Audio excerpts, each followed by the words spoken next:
Baik, selamat malam, Shalom Bapak Ibu Saudara sekalian. Kembali malam ini akan kita lanjutkan online Bible Study, ya. Kali ini kita memasuki kitab Nahum. Kitab Nahum ini termasuk dari kitab para nabi kecil. Maksudnya sekali lagi kecil itu maksudnya tulisannya pendek, hanya 3 ayat. Nah, jadi kita akan masuk ke kitab Nahum hanya 1 kali pertemuan. Nanti Rabu depan kita lanjutkan lagi ke kitab berikutnya. Untuk itu mari kita tundukkan kepala, mari kita berdoa. Bapa kami yang di surga, kami mengucap syukur kalau kami diberi kesehatan dan kami masih punya kesempatan untuk berubah terus. Semakin hari semakin matang, semakin berkenan bagi Tuhan. Ajari kami agar kami tidak menyimpang ke kiri ke kanan Tuhan. Kami mau sempurna seperti perintah Tuhan Yesus. Terima kasih urapi mulut hamba-Mu untuk menyampaikan kebenaran ini. Hanya di dalam nama Tuhan Yesus kami berdoa dan mengucap syukur. Amin. Baik, Bapak Ibu Saudara sekalian, malam ini kitab Nahum. Jadi kita akan bahas inti pesan dari kitab ini apa sebenarnya. Yang paling penting itu intinya, Saudara, dan aplikasinya dalam hidup kita sehari-hari. Ini yang kita perlu pelajari. Oke, berikutnya. Bapak Ibu Saudara, kita tahu bahwa kitab Nahum ini dalam kanon Alkitab Kristen ditaruh di posisi setelah Mika. Ya, itu saya lingkari itu, Mika. Termasuk nubuatan di Perjanjian Lama. Oke, kita lanjutkan. Ya. Nah, sedangkan pelayanannya kitab Nahum itu sekitar 600 sebelum Masehi. Ya, kalau Yunus 100 tahun sebelumnya Yunus. Nah, 100 tahun kemudian Nahum. Dua-duanya melayani untuk Niniwe dan Asyur. Jadi nubuatannya itu bagi Niniwe dan Asyur sama. Cuma nanti hasilnya beda. Kita akan lihat ya. Ya, nabi-nabi kecil ini termasuk Nahum. Kemudian kalau saudara lihat ada 12 ya nabi kecil ya. Nabi-nabi kecil itu bukan apa namanya perawakannya kecil atau perannya kecil, bukan. Ayatnya itu hanya beberapa ayat di kitab itu ini. Jadi ada 12 nabi-nabi kecil. Kita sedang mempelajari hari ini Nahum. Ya. Yang lain kita sudah pelajari, nanti tinggal beberapa. Oke, kita lanjutkan. Ya. Jadi begini, pada waktu Manasye menjadi raja di Yehuda tahun 697 sebelum Masehi, Nahum menjadi nabi kemudian di 663 sebelum Masehi. Ya. Nah, setelah berapa lama kemudian di tahun 612 sebelum Masehi Niniwe jatuh. Pelayanan Nahum berakhir di situ. Ya.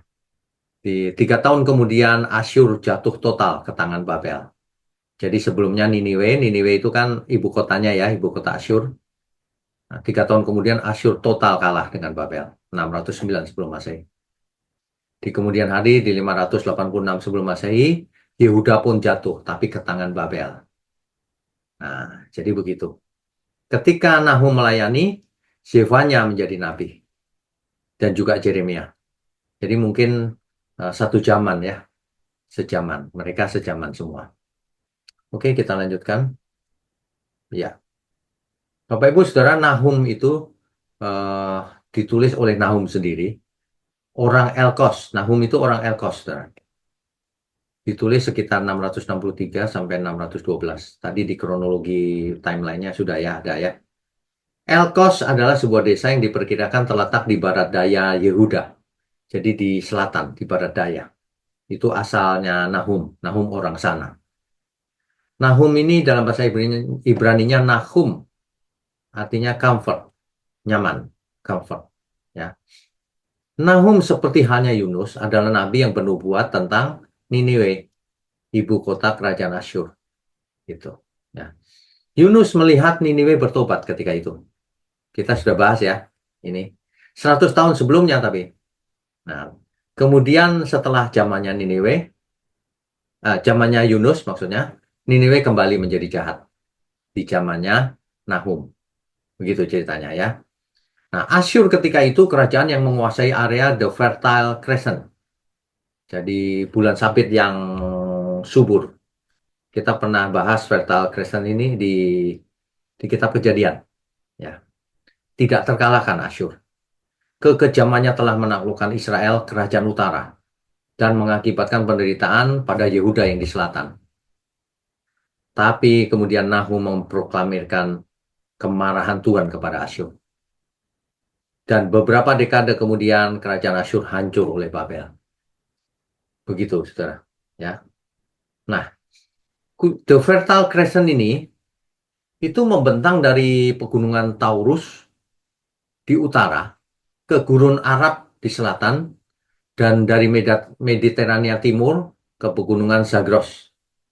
Jadi Mesopotamia kuno itu terletak di dalam area ini. Jadi kalau kita belajar kitab Kejadian, ya, Keluaran, Imamat, Bilangan, Ulangan itu adanya di situ-situ aja. Ya. Oke. Jadi Fertile Crescent ini mencakup lebih banyak geografi daripada Mesopotamia kuno. Nah, zaman sekarang yang dimaksud dengan Fertile Crescent itu mencakup negara-negara seperti Suria, Lebanon, Siprus, Yordania, Israel, Palestina, Irak, Kuwait, serta semenanjung Sinai dan Mesopotamia Utara. Ini gambarnya, ini petanya. Nah, yang hijau ini, saudara, ini adalah seperti bulan sabit kan, Fertile Crescent. Jadi ini nih, yang hijau ini. Kalau kita gambar seperti bulan sabit. Jadi ini Fertile Crescent itu ini. Ya. Tapi juga mencakup semenanjung Sinai nih. Di sini nih. Ini semenanjung Sinai. Ya. Kanaan, Lebanon, Syria, dan seterusnya. Ada Irak, sebagian Irak, Iran, sebagian gitu. Ya. Oke, ini soal Fertile Crescent. Jadi Alkitab kita ceritanya sekitar ini. Di Perjanjian Lama itu ini saja gitu. Kecuali nanti dibuang ke ini Niniwe ini. Ibu kota Asyur. Ya. Kemudian apalagi? Ini Sungai Efrat, yang yang Eden itu, di Eden ada Sungai Efrat kan? Nah, semua ada di Fertile Crescent ini. Ya, begitu. Mudah-mudahan petanya bisa dimengerti ya. Nanti diulang-ulang saja kalau belum mengerti. Berikutnya, ya. Jadi selama pemerintahan Yeroboam II, seperti dicatat dalam kitab Yunus, Niniwe bertobat ketika itu. Sehingga luput dari amarah Tuhan, batal kemarahan Tuhan. Tetapi pertobatan Niniwe ini rupanya tidak lama, hanya sebentar. Nah, makanya Nahum memperingatkan Raja Asyur akan adanya penghakiman yang akan datang. Nahum 3 ayat 19. Coba kita baca ya. Nahum pasal 3 ayat yang ke-19. Tiada pengobatan untuk cederamu, lukamu tidak tersembuhkan.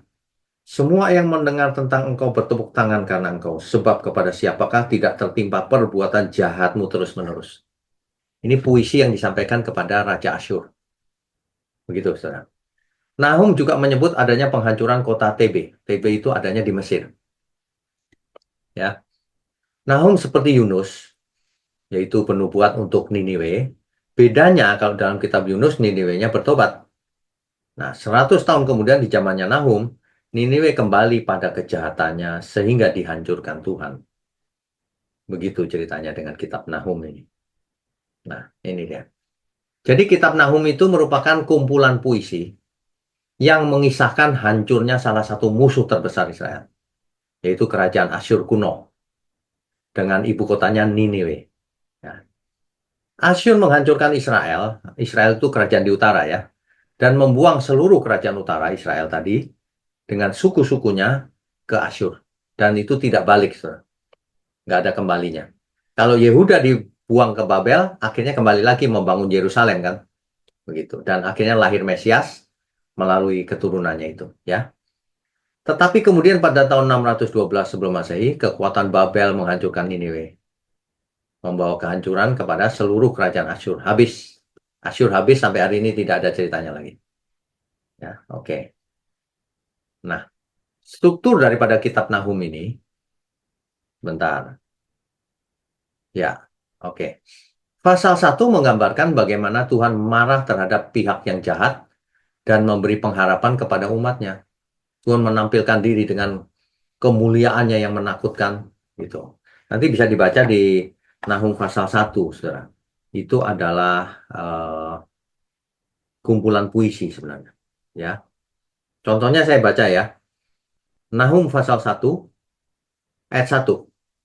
Ucapan ilahi tentang Niniwe. Kitab penglihatan Nahum orang Elkos.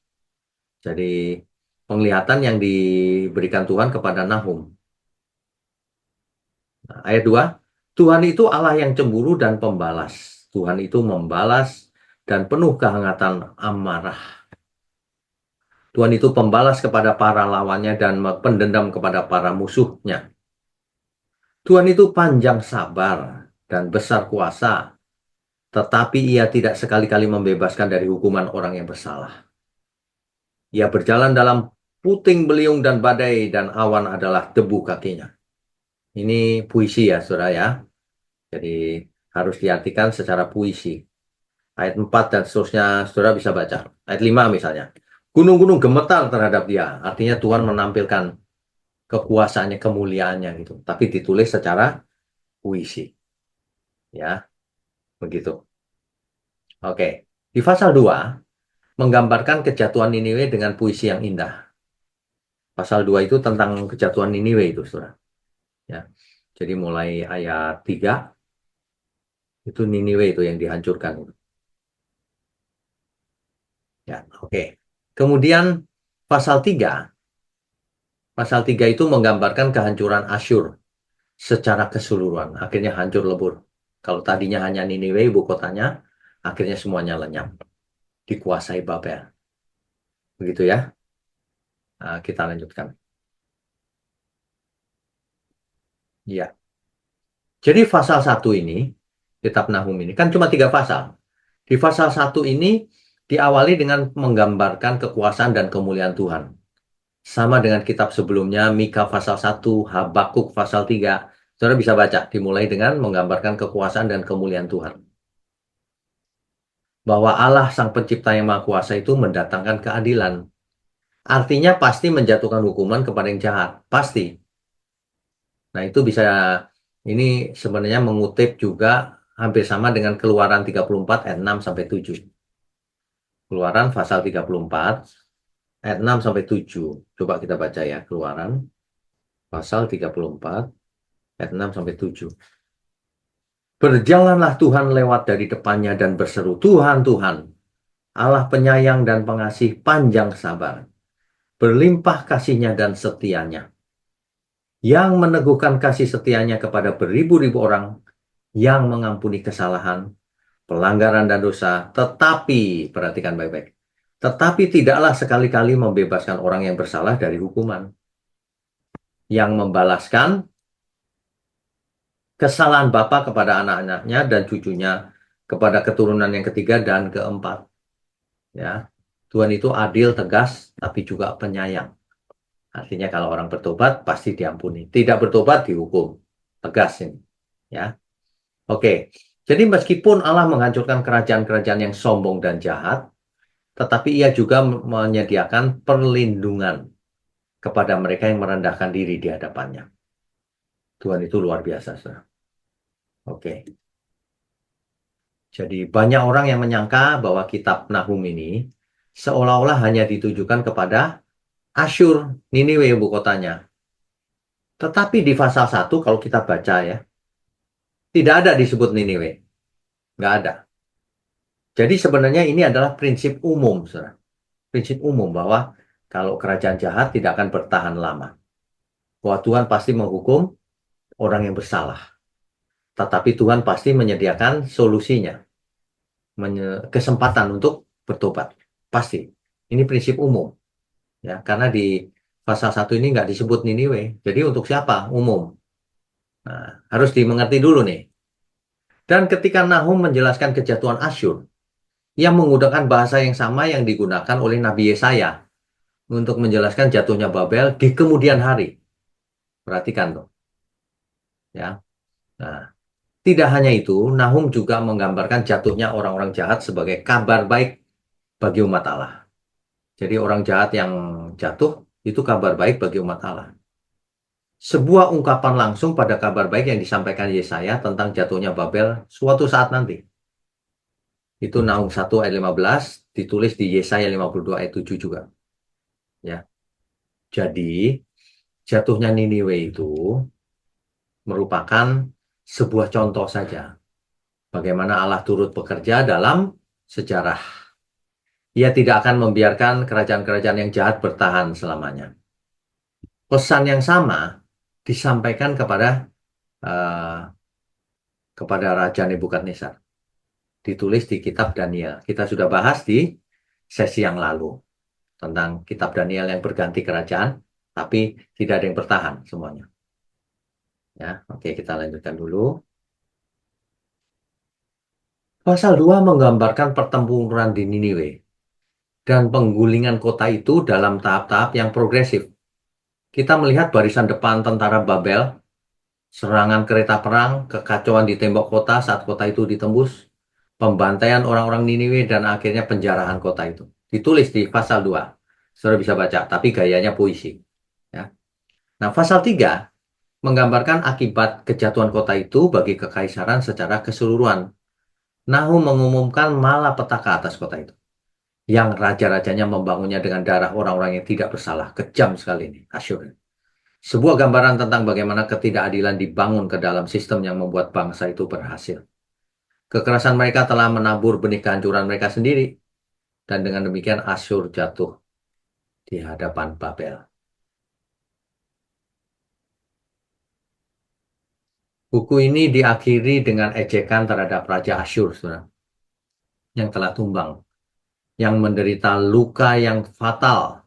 Tidak seorang pun dari bangsa-bangsa yang telah ditindasnya menawarkan bantuan. Sebaliknya mereka merayakan kematiannya, karena jahat sekali Raja Asyur. Dan disitulah buku ini, kitab ini berakhir. Menggambarkan pesta yang mengerikan ini. Nahum adalah kitab yang suram sebenarnya.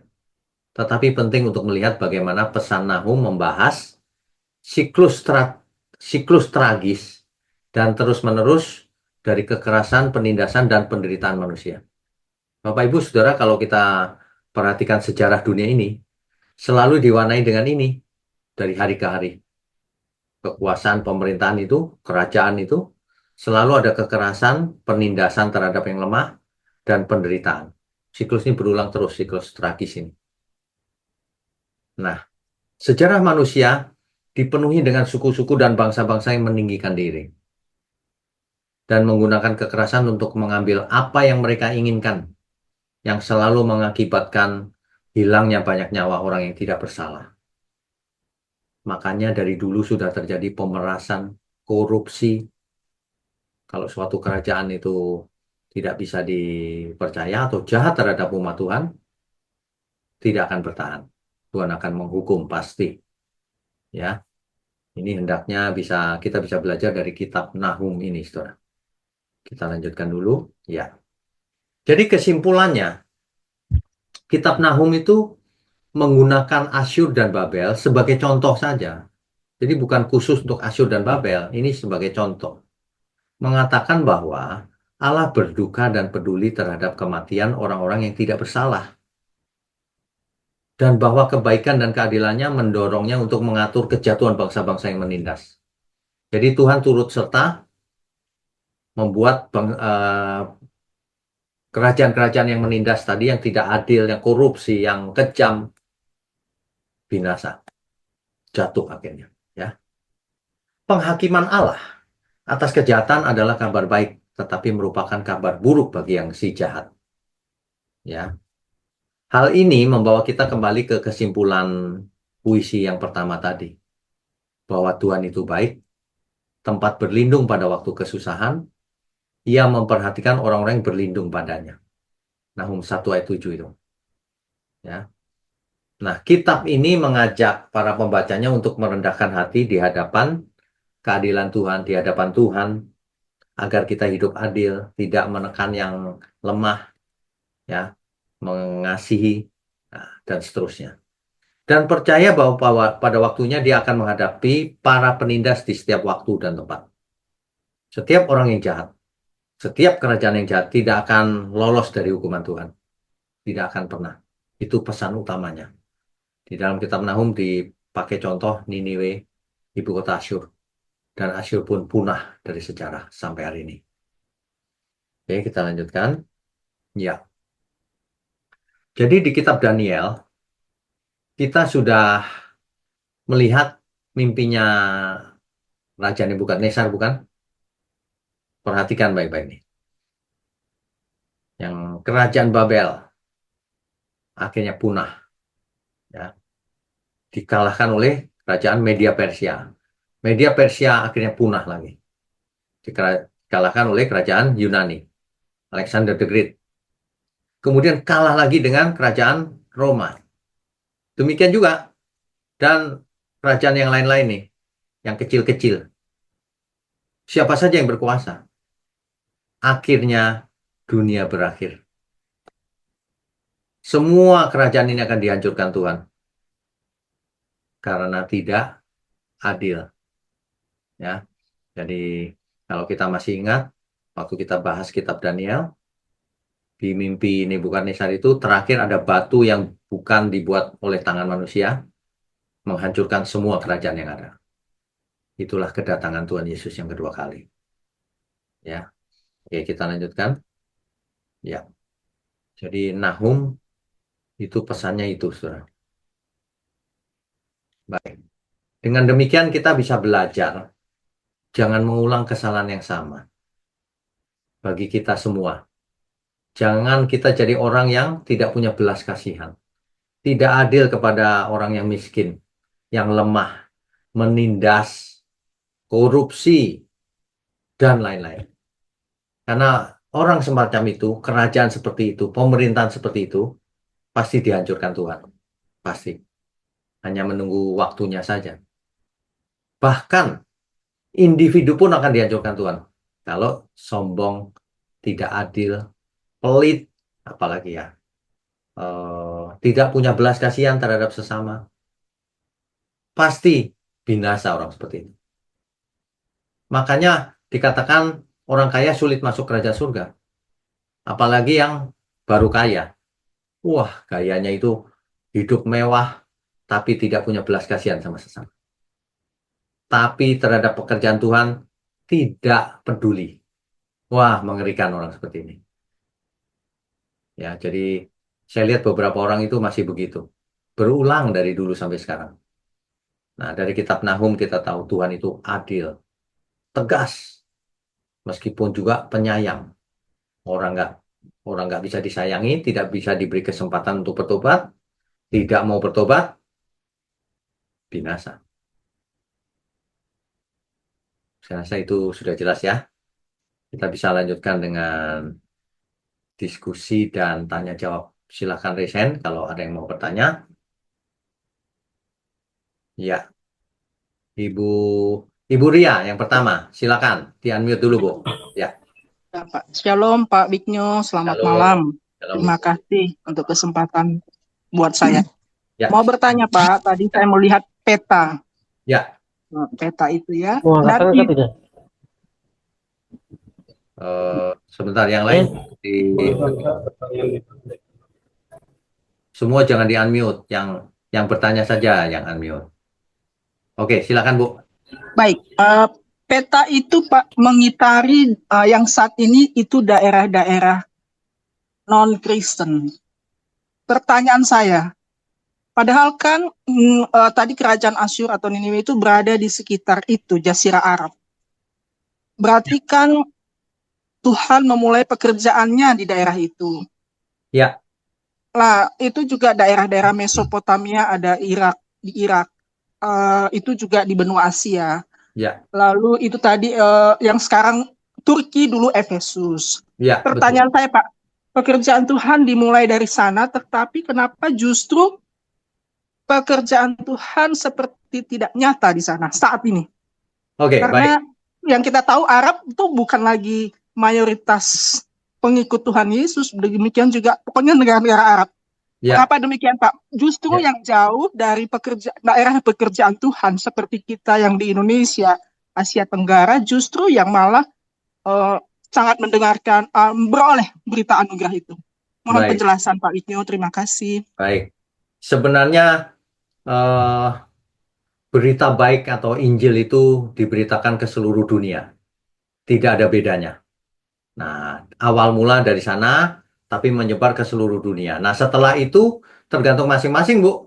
Apakah kita mau menerima atau tidak? Bukan berarti yang makin dekat sana pasti terima. Enggak. Buktinya orang Yahudi tidak percaya Tuhan kan sebagian besar. Tuhan Yesus maksudnya. Nah, jadi memang tergantung kita. Tergantung masing-masing. Saya lihat di bagian Eropa dan Eropa khususnya, orang malah tidak rohani lama-lama. Padahal contohnya Turki saja, dulu Konstantinopel, pusat itu, tapi menjadi bukan Kristen. Nah, ini tergantung dari manusianya memang. Jadi bukan berarti kalau dekat sana pasti jadi Kristen, enggak juga. Ternyata diambil alih semua kan. Nanti akan ada untuk masuk pertobatan, di dalam kekalahan yang sesungguhnya. nanti ada pertobatan, ya. Itu dari Timur Tengah banyak pertobatan baru lagi, Bu. Ada gelombang baru. Mungkin saja, dan itu besar. Jadi kita tidak boleh lengah, masing-masing kita punya pilihan hidup. Begitu, Bu. Bukan berarti yang dekat sana pasti bertobat, bukan. Berikutnya Pak siapa ya? Pak Payaman, silakan Pak. Shalom, selamat malam Pak. Shalom, selamat malam. Eh, Tadi agak kaget juga kita bahwa ini waktu masa Yunus, Tuhan mengasihi karena kembali bertobat.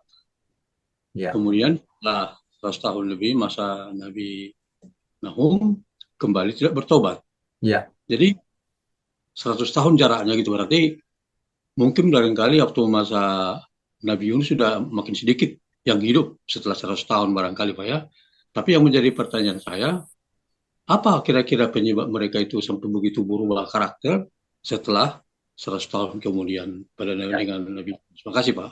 ya. Ini pertanyaan penting sekali. Kenapa sih kok menyimpang lagi gitu ya?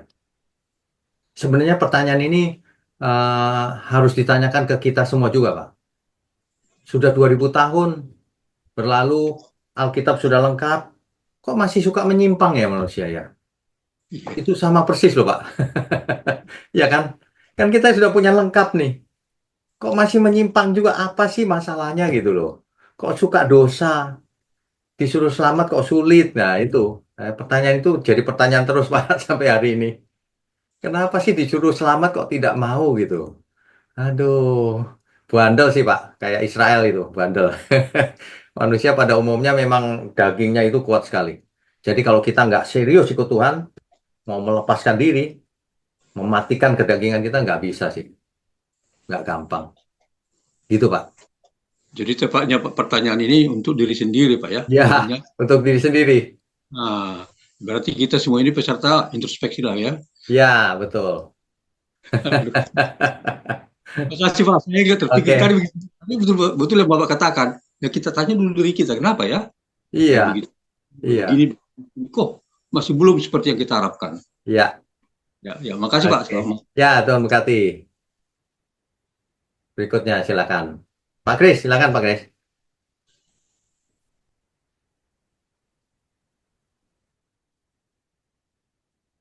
Ya, di-unmute dulu.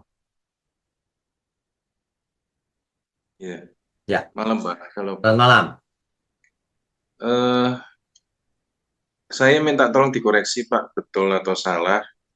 Kalau saya misalkan meskipun membaca seperti kitab Nahum ini, tapi saya dalam hal kalau membaca ayat-ayat yang berbunyi Tuhan murka dan lain sebagainya, saya nangkepnya itu sebetulnya lebih ke arah sabdanya atau ketetapannya itu konsisten, sama seperti orbit planet-planet tata surya ini sudah ditata dengan ketetapannya, sama juga kalau yang melanggar kena hukuman. Jadi saya agak kurang sreg, kurang nyaman dengan kalau maksudnya kita dari baca seperti itu seolah-olah nangkep bahwa Allah Bapa itu adalah pribadi yang ada emosionalnya kadang-kadang gitu Pak. Karena kalau soalnya kalau nanti kita nangkepnya ke arah itu, waktu kita di kitab-kitab berikutnya misalnya di Zakaria, Maleaki itu kan sering disebut Lord of Hosts, Yod-Heh-Waw-Heh, apa? Saya malah jadi ngeblank. Tapi maksudnya Sefaot, Pak. Ya. Yod-Heh-Waw-Heh, Sefaot. Nah, tapi kan kalau kita ngelihat pribadinya yang agung, kekudusannya, Bapak, kan itu kan seperti yang tadi saya bilang, Adonai Sefaot itu kan di lagu Kados yang diulang 3 kali, Kados, Kados, Kados itu kan kelihatan kalau sebetulnya agak ndak matchingnya itu pribadi yang sekudus, seagung itu mosok ada emosional, ada baperan, ada apa itu. Ya, baik, baik. Saya minta dikoreksi Pak, gimana Oke, Pak? baik, baik. Jadi begini, bahasa Alkitab ini ditujukan kepada manusia. Iya, Makanya pakai bahasanya manusia. Artinya pakai bahasa antropomorfism, kadang-kadang tangannya menulis gitu misalnya. Padahal nggak ada tangan, kan roh. Ia Iya. marah, ia menyesal. Nah, Iya. ada emosinya, ada. Tapi gini, suatu hari kita akan belajar natur Allah. Natur Allah itu bagaimana sih sebenarnya? Nah, singkatnya gini, Allah pasti tegas, tidak pelin-pelan.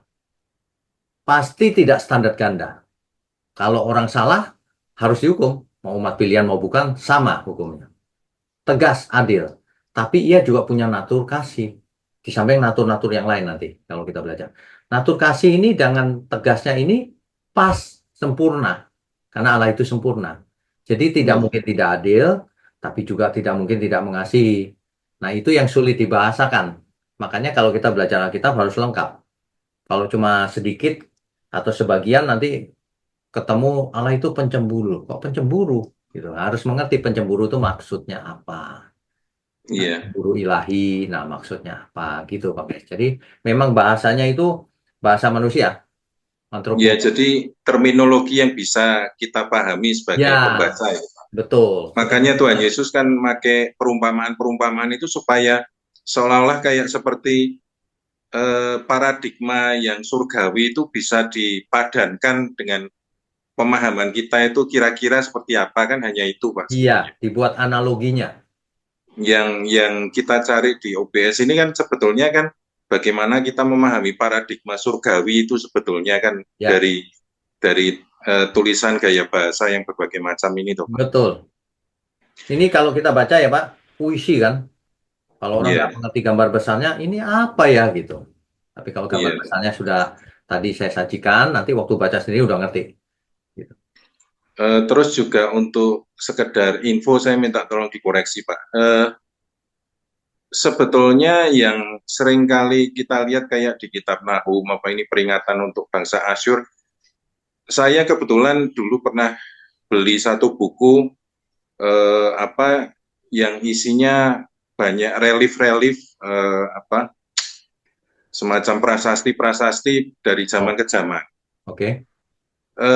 Di zaman Asyur ini beberapa prasasti itu rajanya ada juga yang di apa maksudnya ini ada di Niniwe juga termasuk yang dirusak kemarin Pak itu.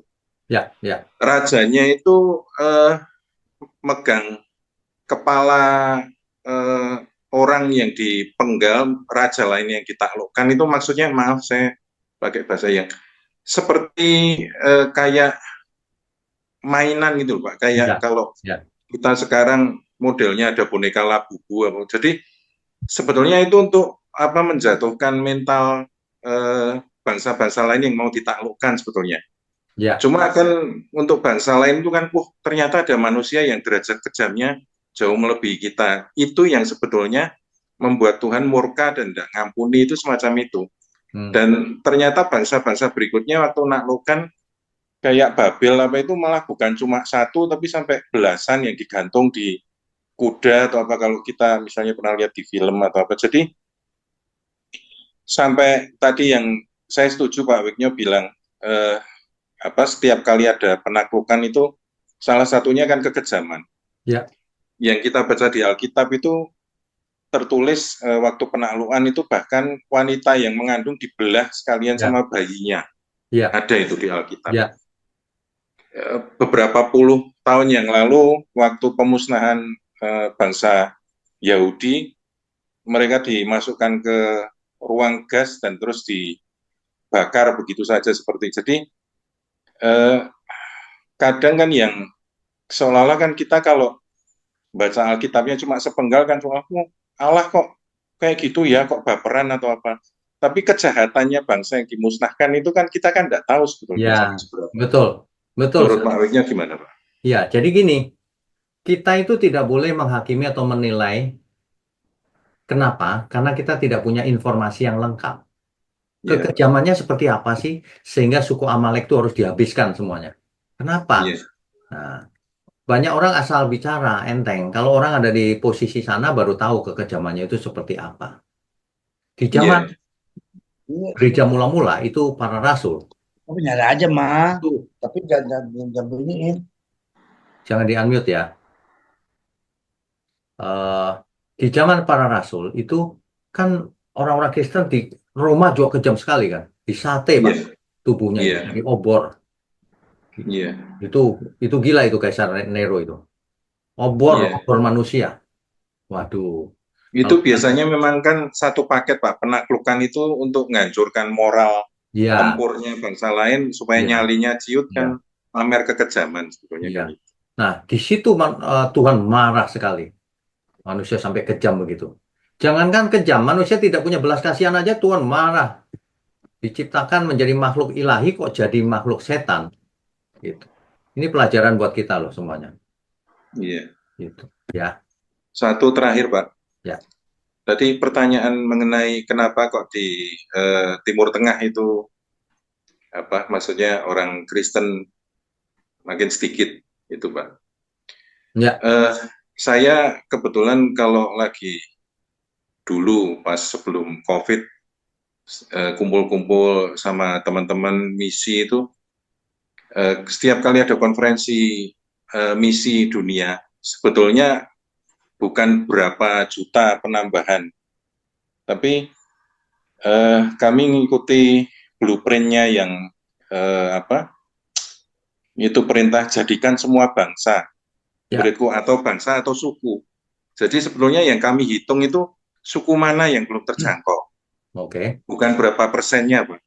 Jadi setiap kali ngumpul itu di data kayak kita bikin yang belum mana ini. Jadi sebetulnya teman-teman misionaris itu secara tidak langsung kayak mempercepat kedatangan Tuhan karena mereka berlomba dengan waktu untuk memuridkan semua suku bangsa sebetulnya.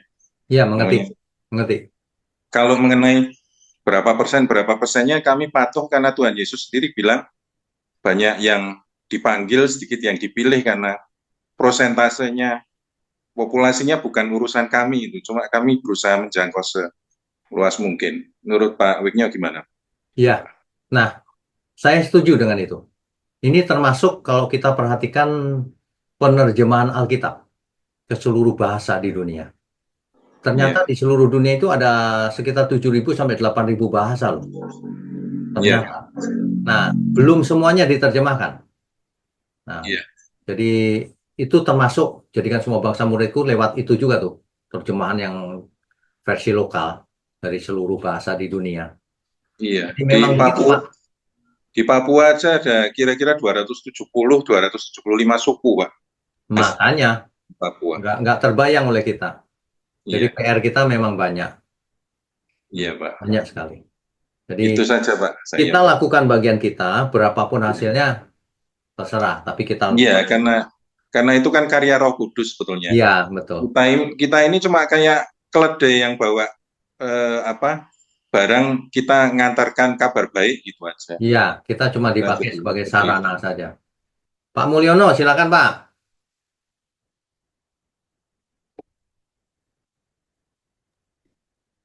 Ya, malam Pak Wiknya. Malam. Pak, tadi Pak Yaman kan bicara kalau Nabi Yunus itu kan akhirnya bisa menobatkan Niniwe gitu kan Pak ya. Tapi 100 tahun kemudian kan zamannya Nahum ini kan kembali jahat lagi gitu kan Pak. Sebentar, Tadi kan sebentar, dijelas. sebentar. Ya. Bukan Nabi Yunus yang menobatkan. Nabi Yunus justru nggak mau Niniwe tobat. Kok nggak dihukum aja sih Tuhan ini? Gitu. Oh iya, iya. Ya, tapi waktu zamannya Nabi Yunus kan Niniwe bertobat kan. Betul. Ya. Ya, terus 100 tahun kemudian kan Nahum ini kan Asyur kan kembali jahat kembali kan gitu Pak. Ceritanya, ya Pak. Niniwe Terus maksudnya kembali jahat. ya kembali jahat. Nah, Kan terus sudah ganti pertanyaan generasi saya, itu Pak. ya 100 tahun kemudian. Nah, Ya. pertanyaan saya gini Pak, bagaimana pandangan Pak Wiknya terhadap negara kita kalau gitu Pak? Oke. Itu kalau posisi kita sekarang ini gimana Pak? Kalau kita kan bisa melihat sejarah nih Ya. yang lalu.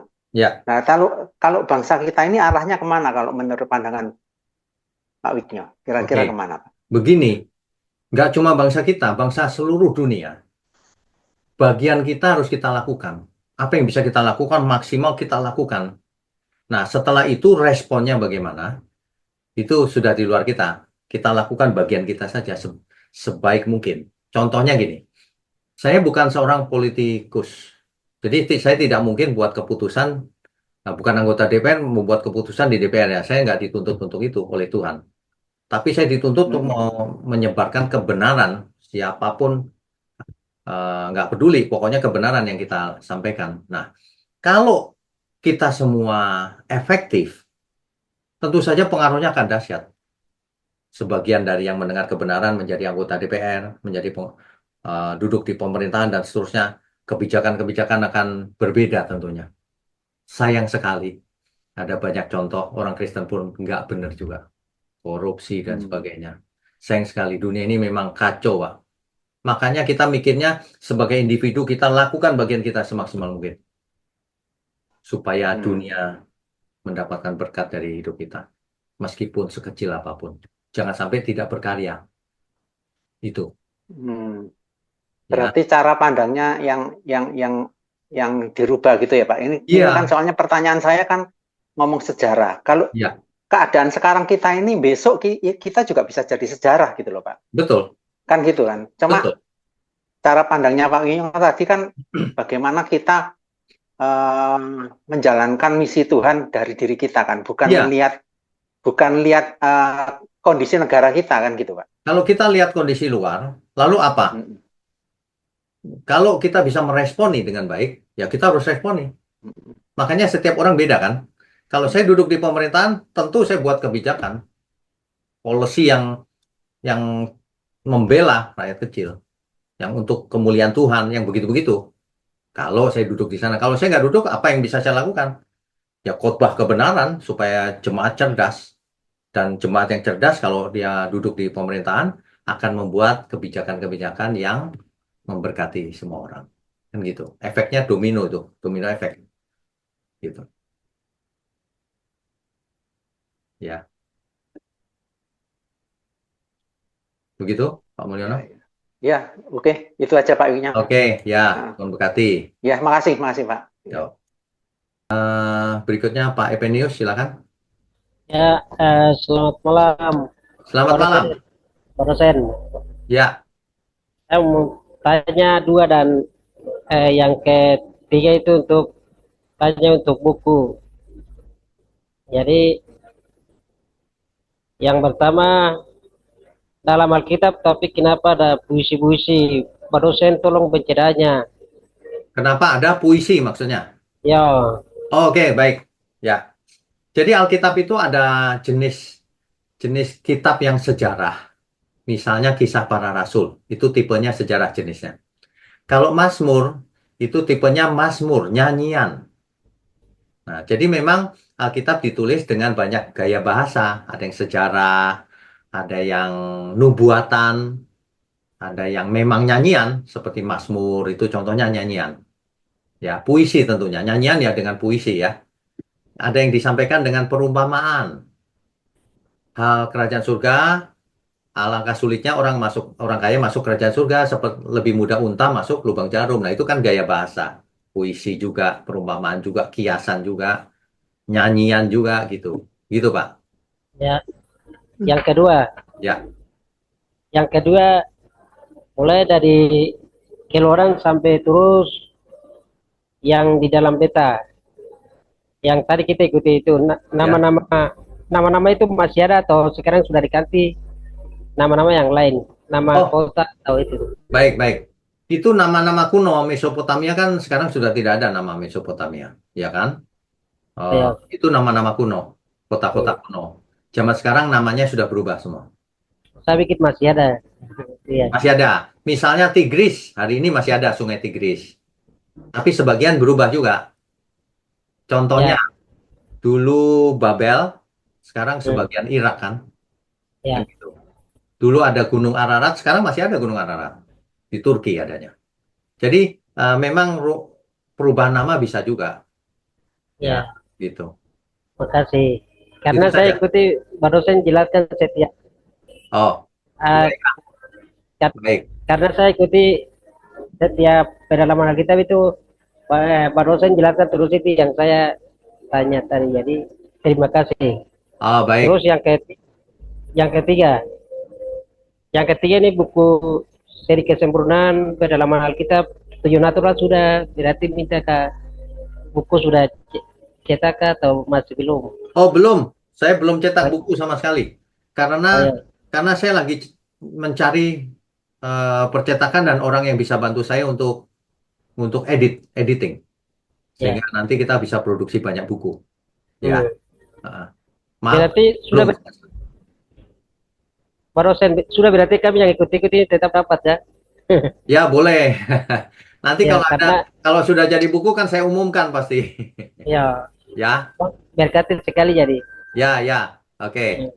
baik. Kami ikut terus sampai nanti Tuhan Yesus datang jadi komitmen.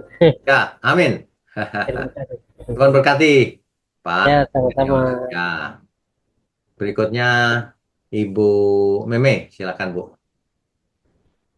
Pak Wino, selamat malam. Silakan. Jelas Kalau Ibu. saya jelas ya Pak ya. Jelas, jelas. Ya, saya mau bertanya ini Pak. Ini dalam kitab Nahum 1 ayat 2 ini ya Pak ya. Ya, Bagaimana sih Pak Allah itu cemburu, pembalas, dan pemarah. Padahal di dalam Yesaya 24 ayat 4 itu Pak, Yesaya mengatakan kehangatan murka tiada padaku, sekiranya tampak kepadaku. Itu Pak. ya, oke. Kehangatan murka tiada padaku Pak. Oke, ngerti. Jadi begini, Alkitab itu satu ayat dengan yang lain, kitab yang satu dengan yang lain itu bukan kontradiksi, tetapi saling melengkapi, saling menjelaskan. Jadi kita harus mengerti. Kan ada ayat lain yang berkata begini, meskipun dosamu merah seperti kirmisi, akan menjadi putih seperti bulu domba, seperti salju, dan seterusnya. Iya kan? Artinya itu gabungan semua benar. Artinya Tuhan itu sangat mengasihi, sangat pengampun. Tapi Tuhan juga tegas untuk orang jahat, binasa kalau nggak bertobat. Masuk akal dong, orang nggak bertobat ngapain diselamatkan? Jahat terus. Nah, Tuhan bukannya Tuhan yang sembarangan juga, ada hukum yang teratur dalam dirinya. Supaya manusia bisa diajar. Bayangkan kalau Tuhan nggak punya hukum. Orang baik dibinasakan, orang jahat diselamatkan. Oh, kacau dunia. Gitu. Ya. Saya pikir Tuhan itu sifatnya berubah-berubah gitu. Enggak. Tuhan itu dari dulu sampai sekarang selamanya tetap sama. Kalau orang tidak mau bertobat, dia binasa. Tapi kalau orang mau bertobat, dia diampuni. Itu pasti. Ya. Tapi kenapa sih Pak di dalam perjanjian lama ya Ya. tidak ditegaskan seperti buah-buah roh pada perjanjian baru Pak? Oh, baik. Contohnya kesabaran, kesetiaan gitu Pak. Jadi kan ada satu kekuatan kepada manusia Pak supaya berkenan kepada Tuhan. Di perjanjian lama disampaikan hal itu juga, tetapi sedikit berbeda. Misalnya di kitab Yesaya, yang ku kehendaki ialah belas kasihan, bukan persembahan. Jadi yang penting itu belas kasihan dari dulu. Hukum kasih itu nomor satu. Cuma di perjanjian baru, karena Mesias sudah datang, maka penjelasannya jauh lebih sempurna. Begitu. Kehendak Tuhan sama dari dulu, sekarang sampai selamanya sama. Cuma bahasa yang dipakai itu beda. Perjanjian baru makin memuncak karena Kristus sudah datang. Begitu, Bu. Jadi kedatangan Tuhan Yesus itu menyempurnakan semuanya ya, Pak ya. Iya, betul. Bahkan seseorang tidak bisa punya iman yang sempurna kalau tidak belajar sama Tuhan Yesus. Sebab ia yang menuntun kepada kesempurnaan iman. Ya. Nanti kita akan bahas banyak itu ketika kita sampai perjanjian baru. Sebentar lagi kan kita sampai perjanjian baru ini. Ya, Satu lagi boleh ya Pak ya? boleh, silakan. Ini agak bingung juga sih Pak. Dalam kitab Nahum 1 ya Pak, ayat 14. Ya. Nahum 1 ayat 14 Pak. oke. Karena Nah. Allah akan melenyapkan patung berhala ya Pak. Mengapa masih ada berhala sih Pak pada masa Paulus itu yang 1 Korintus 10 ayat 9 sampai 20 ya Pak ya?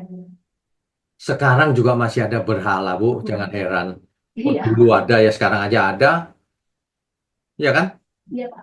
Nah, Tapi iya. kan di Nahum 1:14 itu kan inilah perintah Tuhan, tidak akan ada lagi keturunan dengan namamu, dan Allah akan melenyapkan patung itu Pak. Iya, Patung pahatan. iya. Tuhan bicara begitu. Namamu nggak kutulis lagi. Artinya ini bahasa-bahasa kamu nanti nggak selamat loh. Gitu loh. Aku paling tidak suka berhala dan seterusnya. Gitu loh. Oh, Bukan berarti lalu sekarang semua bersih seluruh dunia. Enggak. iya gitu.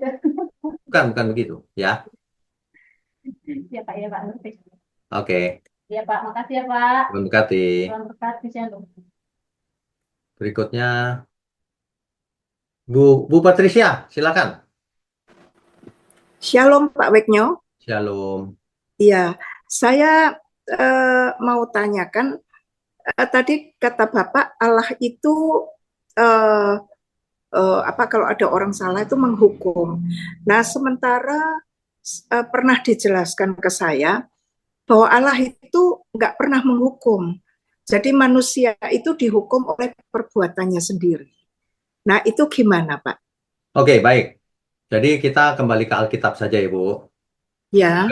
Sejak di kitab Kejadian, ketika Adam dan Hawa jatuh dalam dosa, lalu diusir oleh Tuhan. Bukan mengusir diri sendiri loh. Diusir oleh Tuhan. Itu dihukum namanya. Ya. Dari kitab Kejadian sampai Wahyu, yang menghukum Tuhan. Bukan diri sendiri yang menghukum. Makanya Tuhan menghajar juga anak yang dikasihinya. Supaya apa? Supaya berubah. Gitu. Tuhan yang menghukum. Tapi Tuhan. kalau di kitab Yakobus itu kok ada kata-kata manusia itu dihukum oleh dirinya sendiri gitu Pak? Nggak ada, Bu. Perbuatannya sendiri gitu. Kalimatnya begini, setiap manusia dihakimi menurut perbuatannya. Yang menghakimi siapa? Tuhan. Oh. Hakimnya kan Tuhan, Bu. Bukan saya menghakimi diri sendiri, lalu saya salah, lalu menghukum. Bukan. Yang menghakimi Tuhan. Hakimnya itu Tuhan. Jadi yang menghukum Tuhan. Oh, ya. Iya. Iya. Terima kasih, Pak. Saja. Oke, Tuhan berkati, Ibu. Baik, berikutnya Pak Julius ya. Silakan Pak Julius.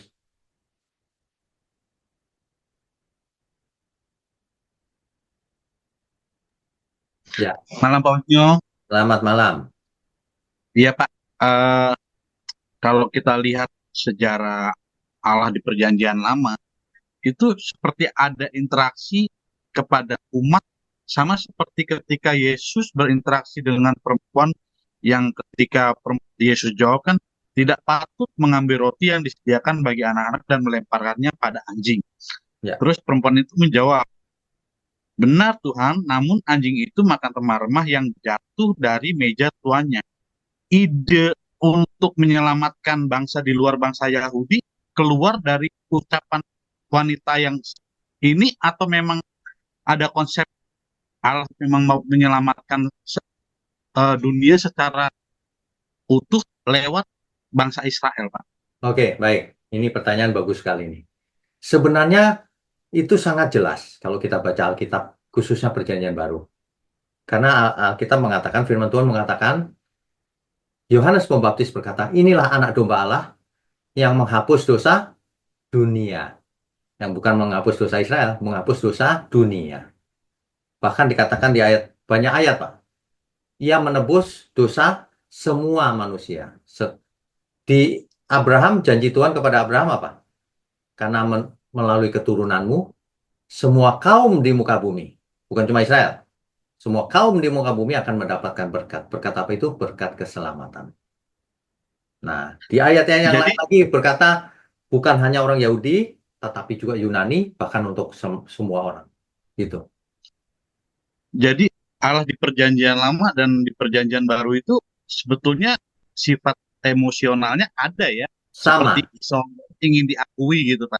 Misalkan kayak ini kan ada pengakuan dari perempuan ini, terus dia berinteraksi sehingga ada tatanan baru yang akhirnya ide Tuhan Yesus mikir, oh ada juga iman dari wanita ini. Oke deh, dapat juga deh keselamatan deh buat yang lain katanya. Di dalam Perjanjian Lama, konsep Allah di Perjanjian Lama kira-kira mirip-mirip kayak gitu juga ya? Enggak.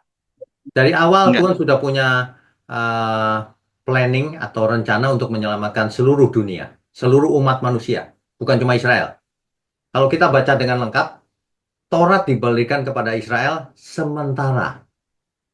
Hanya sementara dan hanya untuk Israel, Taurat. Makanya dengan kedatangan Tuhan Yesus, matinya Tuhan Yesus di kayu salib, maka hukum Taurat dibatalkan. Mengapa? Supaya keduanya menjadi satu. Keduanya itu apa? Israel dan non-Israel. Jadi kedatangan Tuhan Yesus ke dunia ini, mati di kayu salib, supaya semua orang kaum di muka bumi, Israel maupun non-Israel, menjadi satu di dalam Tuhan. Keselamatan untuk seluruh umat manusia. Begitu. Coba dibaca, Efesus. Iya, tapi kalau di Allah Perjanjian Lama kan seolah-olah kayak gini, Pak. Misalkan kalau saya berpikir gini, kalau memang dia pribadi yang maha besar, maha mulia, ya udah, kalau kamu mau berbuat jahat ya hukumannya terserah. Tapi di sini seolah-olah Allah mau menerangkan, gua hukum ya kamu ya, kalau bandel gua pukul ya kalau nggak bertobat, kayak gitu, Pak. Ya memang benar dong. Kalau nggak bertobat binasa, itu pasti hukum itu. Tapi Tuhan tidak menginginkan seorang pun binasa. Itu dalam rangka memperingatkan supaya tidak binasa. Karena Alkitab berkata, ia menghendaki jangan ada yang binasa. Tapi Kita harus pakai Alkitab, Pak. Kita harus pakai Alkitab terus. itu membuktikan kebesaran Allah itu sebagai Allah yang mendidik. Iya, Bukan betul. Betul. serah kamu mau nyembah aku atau enggak, gue tetap Allah gitu misalkan. Oh, Nggak enggak ya. gitu. Enggak begitu. Dia harus Tidak begitu. meluruskan ada tatanannya gitu ya. Tidak begitu. Jadi Tuhan menginginkan jangan ada yang binasa. Kalau mau nggak Intinya binasa, begini loh caranya. Nah, Tuhan tawarkan dengan baik-baik. Jadi kalau ada manusia yang binasa, ya memang salahnya sendiri sih. Kok tidak mau, gitu. Ditawarin. Bahkan Tuhan kalau Yesus memang mati untuk kita semua, bahkan. Kan gitu ya. Allah harus mengutus Tuhan Yesus Putra Tunggalnya itu, Ya. memang Itu bukti kan? dia mau Itu bukti. Itu bukti menceritakan bahwa pribadinya, kasih itu bukti itu bahwa dia. Allah begitu mengasihi manusia, kan gitu. Iya. Yohanes 3 ayat 16 itu bukti bahwa Allah mengasihi manusia sehingga putra tunggalnya diberikan turun ke bumi jadi manusia kosong seperti kita supaya kita bisa menjadi seperti dia, kan gitu. Kalau Yesus, Pak, itu menurut pendapat Wigno akan ada beberapa ayat dia putra tunggal atau yang dianggap yang sulung. Misalkan, Pak, waktu itu Yesus nggak jadi naik ke kayu salib, ada nggak pribadi lain yang bisa naik ke kayu salib Tidak ada. untuk menyelesaikan? Tidak ada. Nggak ada. Karena tulisannya itu putra tunggal. Tidak ada yang lain. Kalau dibilang yang sulung, apakah ada satu Nanti dulu, keluarga? yang sulung itu apa konteksnya dulu? Yang sulung itu begini loh. setelah Yesus mati di kayu salib, ia mencapai kesempurnaan, ia menjadi yang sulung dari antara banyak saudara. Gitu loh maksudnya, bukan yang sulung Oh, di surga. Makanya oke. kita disebut memiliki karunia sulung roh. Supaya kita bisa Oh, menjadi seperti yang sulung, seperti Tuhan Yesus gitu loh. Bukan Tuhan Yesus di surga sulung, terus ada banyak, nanti dikirim lagi. Bukan itu konteksnya. oke, Ya, oke. Nah, oke. Pak, kalau misalnya di dalam kekristenan ya, Pak, Ya, kalau maaf, kalau misalnya orang luar kan setelah meninggal dia bisa ketemu surga dengan 27 bidadari. Nah, kalau di dalam kekristenan kita ketemu terus menyembah. Kalau menurut Pak Wikno bagaimana, Pak? Atau kita menjadi eh Yesus yang sulung, tapi kita di bawahnya Yesus yang kedua, ketiga di antara penguasaan eh, alam semesta, atau cuman di surga nyembah aja. Kalau surga nyembah aja, malaikat aja, Pak. Gimana? ya. Jadi Alkitab mencatat, kita harus balik ke Alkitab selalu. Alkitab mencatat kalau seseorang meninggal hari ini, kalau ia orang percaya dibawa ke Firdaus, tempat yang nyaman. Kalau ia orang jahat, ia ke dunia orang mati. Tapi itu belum ada kebangkitan, baru roh kan. Nanti kedatangan Tuhan Yesus yang kedua kali, yang di Firdaus dibangkitkan, diberi tubuh kemuliaan, dibawa ke surga. Yang mati di dunia orang mati dibangkitkan juga, tapi ditinggal di bumi jadi lautan api. Kematian kedua itu namanya. Itulah neraka. Nah, lalu di surga ngapain? Nyembah-nyembah tok, nyanyi-nyanyi tok? Enggak, bukan itu. Di Alkitab enggak begitu. Tuhan Yesus berkata, Harusnya lebih banyak lagi ya, Pak ya. nah, Tuhan Yesus Lebih berkata begini. kreativitas lagi dibanding di bumi ya. Tuhan Yesus berkata begini, engkau akan memerintah bersama aku. Iya, itu dia, Mas.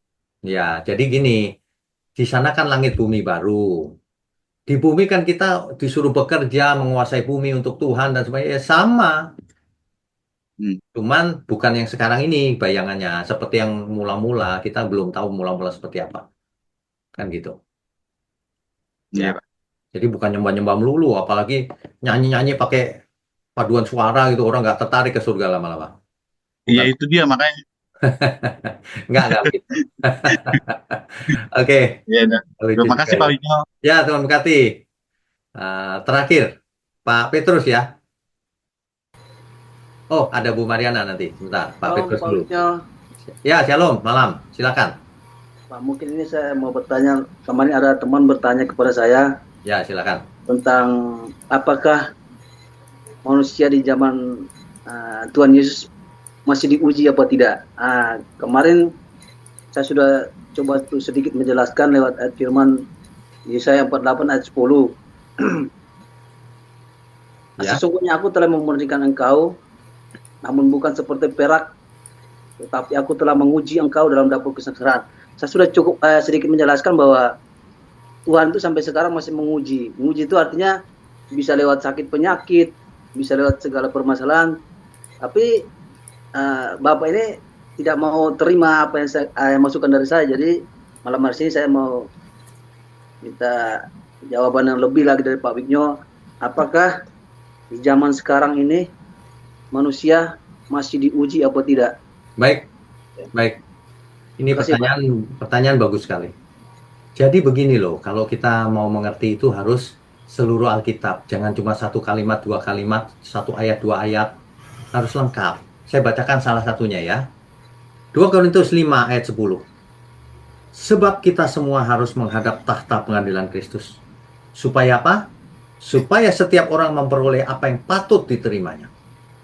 Sesuai dengan yang dilakukannya dalam hidupnya ini, baik atau jahat. Nah, jadi kita lagi dididik nggak sama Tuhan? Dicobai nggak? Dididik nggak? Diuji nggak? Ya jelas, karena Alkitab berkata apa? Hidup ini adalah wajib ikut perlombaan. Perlombaan itu apa? Ujian. Proses. Bagaimana seseorang bisa hidup kudus? Tidur semalam terus kudus besok. Kan nggak bisa lewat proses. Semuanya proses. Sederhana aja kok. Nggak usah pakai ayat juga orang tahu.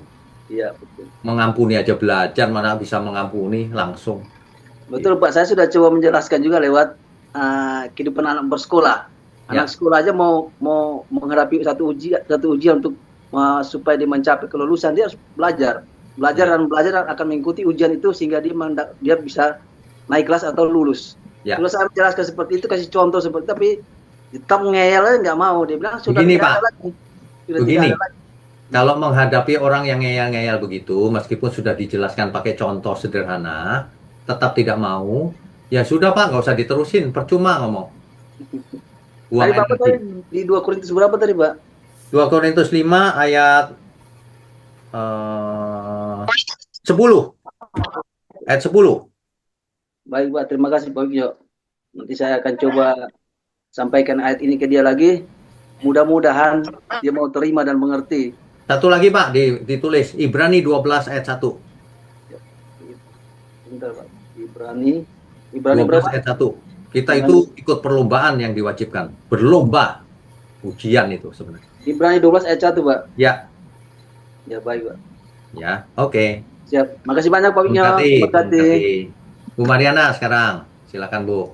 Ya Pak, Pak saya mau tanya, kan Tuhan itu tidak menghendaki seorang pun binasa ya Pak. Ya, betul. Nah kalau sampai Tuhan menghukum, berarti itu orang memang sudah nggak akan pernah bisa bertobat ya Pak. Betul.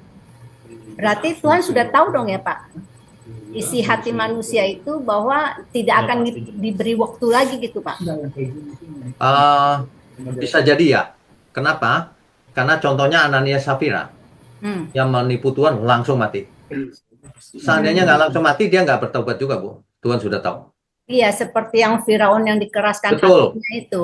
Betul, karena Firaun mengeraskan terus 5 kali, 6 kali di awal, ngeledekin terus, ya udah langsung dihukum sama Tuhan, dikeraskan sekalian gitu. Oh iya ya, karena terpikir gini, kan Tuhan itu kan maha kasih, Ya. memberikan waktu. Ada yang diberi waktu, ada yang enggak. Berarti kalau yang diberi waktu, berarti Tuhan tahu nih orang pasti bisa bertobat gitu ya Pak. Bisa kita simpulkan gitu nggak ya Pak? Bisa jadi, tetapi hari ini orang jahat pun dikasih Tuhan sampai umur panjang. Jadi sebenarnya nggak bisa dirumuskan gitu. Oh nggak bisa ya Pak ya? Hari ini orang yang jahat umurnya panjang, Bu. Ya biarin aja. Ya. Tapi kalau nggak bertobat juga, tetap hukumannya. Oh jadi itu otoritas Tuhan lah ya Pak? Otoritas Tuhan. Bilangnya ya. Jadi Betul. tidak ada rumusan bahwa kalau Tuhan sepertinya dari awal Tuhan udah tahu nih orang pasti nggak bisa bertobat, nggak begitu ya Pak ya? Kita nggak usah berandai-andai dari pihaknya Tuhan, kita berandai-andainya dari pihak kita. Ya. Aku mau bertobat apa enggak gitu. Ya. Karena itu timbul saja pertanyaan. Ya, mengerti. Berarti Tuhan tahu dong isi hati orang ini gitu. Mengerti. Kok tidak dikasih waktu gitu. Ya. Ya, oke Pak, itu aja. Ya. Tuhan pasti tahu sih Bu. Contohnya Fir'aun. Tuhan tahu, udah mengeraskan hati, ya udah dikeraskan sekalian. Iya, berarti Tuhan tahu persis mana yang bisa bertobat, mana yang enggak gitu ya. Ya. Iya, oke Pak. Oke. Makasih ya Pak. Tuhan berkati. Tuhan berkati juga. Terakhir Pak Hardi, silakan Ya. Pak. Selamat malam Bapak Pendeta. Selamat malam. Bapak, kalau saya bertanya kepada Bapak, apakah ini benar Pak Wiknyo yang bicara? Iya, betul. Bukan, maksudnya gini. Suatu saat bisa jadi Pak, ini avatar.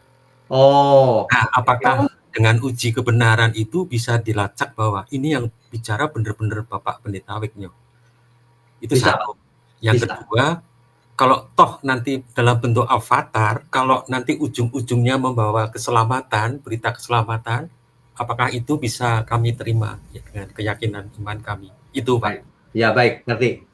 Yang penting itu pesannya Pak. Pesannya itu kalau kebenaran harus diambil, aminkan. Apakah itu keluar dari mulut saya sendiri? Apakah itu keluar dari CD yang di play, MP3, rekaman? Ataukah computer generated sound seperti avatar, apa saja Pak, tapi kalau pesannya itu kebenaran dari Alkitab, ya kita aminkan. Baik, gitu ya. Saya ada ketakutan jangan-jangan nanti memutarbalikkan Alkitab atau mana yang benar gitu. Nah itu Pak, kalau itu tidak boleh. Jadi avatarnya bentuknya saya nih, tapi ngomongnya ngaco. Wah ya jangan didengar. Iya. Jangan didengar Pak. Iya, mohon maaf ya Pak, pertanyaan saya hidup. Pertanyaannya kreatif sekali Pak, pakai avatar. Ya ini karena Pak Pendeta sendiri yang ingin menyatakan suatu saat nanti saya akan tidak hadir, tapi dengan itu Pak, AI ya. Jadi aduh muncul ketakutan juga. Baik Pak, terima kasih Pak, Tuhan memberkati. Tuhan memberkati. Wah, masih ada lagi. Terakhir, Bu Erika. Shalom, selamat Halo, malam Pak. selamat malam. Tadi ada yang menanyakan mengapa manusia sudah ada Alkitab masih berbuat dosa dan tidak mau bertobat. Ya, Bapak katakan seperti bangsa Israel itu terjadi juga masa kini. Nah, ya, jadi survei pengalaman saya pelayanan itu ini di dunia kerja ya Pak ya. ya, Kita sudah lihat yang namanya kasih itu disalahgunakan. Seperti waktu ada COG ya, melakukan kasih dengan orang yang bukan pasangan suami istri. Terus kemudian sekarang di dunia kerja saya menemukan orang yang menyalahgunakan kasih itu demikian. Jadi dia mengatakan bahwa Tuhan itu maha penyayang. Tuhan itu maha pengampun. Tetapi dia tidak mengatakan bahwa Tuhan itu menghukum pada waktunya. Bahwa Tuhan itu sabarnya terbatas. Walaupun Allah panjang sabar, tapi kan tetap terbatas karena ada hari kiamat dan ada pemisahan antara domba dan kambing. ya. Nah itu di dunia kerja itu kasih itu digunakan sebagai perselingkuhan, Pak. Satu, seorang pengusaha itu dia mengatakan kasih kepada seorang janda dan anaknya. Dan dia memberikan hal-hal secara jasmani, kemudian dia juga menyetubuhi orang itu. Dia mengatakan kasih. Ketika Ya. itu saya ini mendengar langsung sharing dari seorang pengusaha yang melakukan selingkuh gitu. Saya nggak bisa menerangkan kok dia begitu. Tapi saya mendengar langsung bahwa dia punya saya mengasihi dia. Kan saya harus mengasihi seorang janda yang kesulitan dengan memberi, kemudian ya akhirnya menyelingkuhi juga gitu loh. Nah kemudian di dunia kerja yang lain itu saya menemukan ada seorang pria, mungkin ada istilah Jawa mengatakan harta tahta wanita ya. Ya. Ternyata tahta pria di kantor dan dia punya banyak harta itu tidak lepas dari namanya wanita yang disebut perselingkuhan dengan para wanita. Di rumah dia punya istri, jam kerja yang berjam-jam dia juga punya istri di kantor dalam tanda kutip. Ya. Orang-orang yang mau diajak selingkuh dengan mungkin awalnya cuman guyon-guyon porno, kemudian jual jawil yang istilahnya tidak pada tempatnya, itu menyebutkan itu kenyamanan, itu menimbulkan kedamaian. Jadi wanita yang menolak itu dia katakan tidak mau berteman, tidak mau bersosialisasi, Ya. tidak mau damai. Itu penyalahgunaan hukum Tuhan. Ini bagaimana Pak kalau kita sendiri menjadi korban orang yang seperti itu, sehingga dia mempersulit di dalam pekerjaan karena dia menguasai pekerjaan, sehingga orang yang tidak mau diajak selingkuh dia persulit dengan media pekerjaan. Ya. Itu dulu Pak. Baik. Jadi begini, hidup ini pilihan. Kalau kita ada di situasi yang sulit, mau dipersekusi dan sebagainya, ya kita pindah kerja saja. Untuk apa di situ?